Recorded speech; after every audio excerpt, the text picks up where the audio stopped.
When you're ready to paint this, make sure you're working on a scrap paper to keep the tables clean. I'm really only putting it on the side where I have an open area. The rest of it, you have a border that can work, but you don't want to paint onto the table, so make sure you have a scrap paper under there. So my first color that I chose was orange, so I'm going to use pure orange. Make sure you have an appropriately sized brush. You don't want to have a giant brush for smaller shapes. Whenever you're painting, put a little bit of paint on your paintbrush. You're going to want to outline first and then fill in. So I kind of dabbed a little bit of paint there that I can go back to. I'm going to try to get a nice outline. So I'm picking up more color and a nice slow outline. I do not want to go onto that black too much. Okay, and nice and smooth. When you're painting, see, I can fill it in a little bit. The metal part of your paintbrush should never touch the paper. We're not mashing it down there. You're just gliding on the bristles.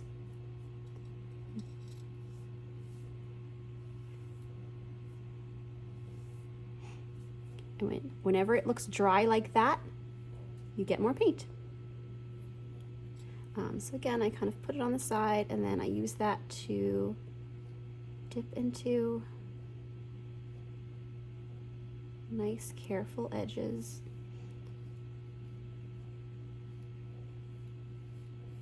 Don't leave a big streak like that. Try to smooth it in.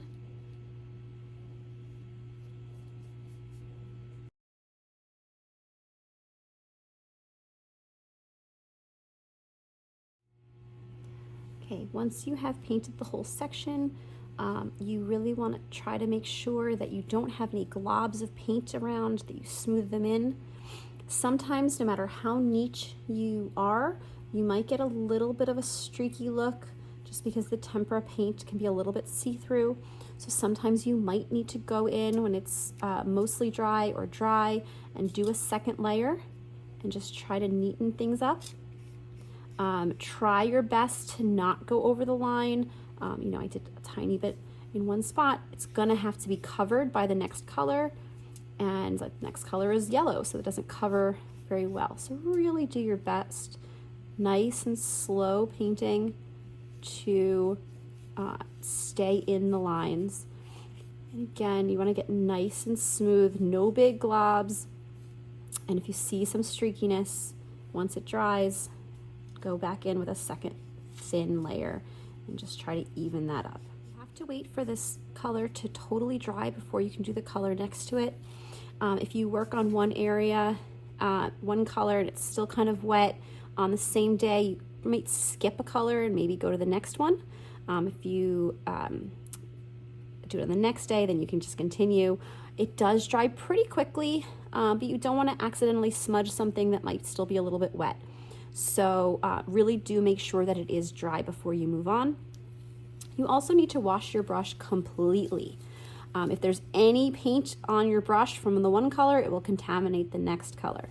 You also need to make sure you dry your brush because if there's still really lots of water in your brush, it'll water down the color. It'll make it a little bit more see-through and a little bit more watery and streaky. So you really want to make sure that your brush is clean and dry. Now, this shape that we started with was pretty big, so it's a little bit easier. You only have to worry about one edge. So I want you just to see how I approach a skinnier area. So for this, for example, if I start, this is one of the skinnier parts. Keeping my brush a little bit more up and down, and I'm gonna go sideways because my brush is skinny this way, not like this way where it's a little bit thicker, okay? And I'm going to very carefully go back and forth on one edge and back and forth on the other edge. Okay.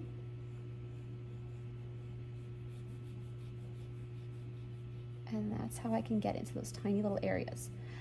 Now you might have to go back in and carefully try to smooth out any thicker spots.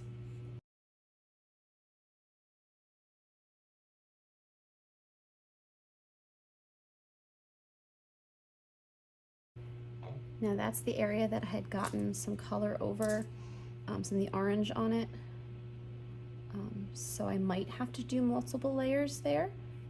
Now you don't want to make it thick, you don't want to have this weird thick area of paint, but you might have to cover it a couple of times to really cover that. It's not totally covered now. So I think I would wait for the yellow to dry and then go in with a second layer to try to cover it.